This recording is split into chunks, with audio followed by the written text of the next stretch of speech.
संजय राऊतांनी सांगितलेलं आहे, ही गोष्ट खरी आहे, की त्यांचं असं म्हणणं आहे, की शरद पवार साहेब आमच्याबरोबर असावे अशी आमची इच्छा आहे. आमची पण इच्छा आहे, की महाविकास आघाडी असावी म्हणून. फक्त जागा वाटप करताना, नवीन मित्र घेताना किंवा नवीन संबंध जोडताना जुन्या मित्राला विसरून एवढीच आमची अपेक्षा आहे. असो, परंतु सगळे एकत्र आले पाहिजे अशा प्रकारची भूमिका घेऊन आदरणीय पवारसाहेबांनी आम्हाला सूचना केलेल्या आहेत. त्यात काही जागा अशा आहेत, बऱ्याच जागेवर एकमत झालेलं आहे. 5-6 जागा अशा आहेत, की त्या जागेवर आमचे सिटिंग नगरसेवक आहेत. त्यानंतर त्या जागेवर आमचे सक्षम निवडून येणारे अशा प्रकारचे पदाधिकारी आहेत आणि म्हणून त्या लोकांना संधी मिळावी म्हणून आम्ही प्रयत्न करतोय आणि त्याची चर्चा चालू आहे.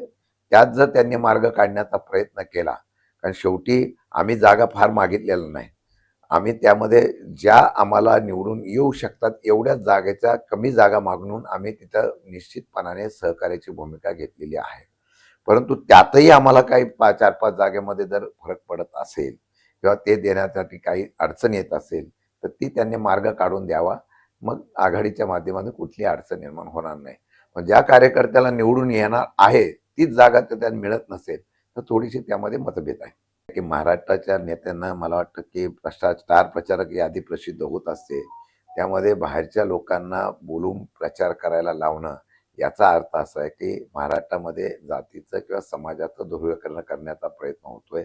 मुंबईमध्ये अशा प्रकारची चित्र निर्माण करण्याचा प्रयत्न होतोय. मला वाटतं ते योग्य नाही आणि ते नसल्यामुळे मला वाटतं की महाराष्ट्रामध्ये मग काय भाजपच्या नेत्यांमध्ये कमतरता आहे का? ते काय करू शकत नाही का? अशी परिस्थिती दिसून येते.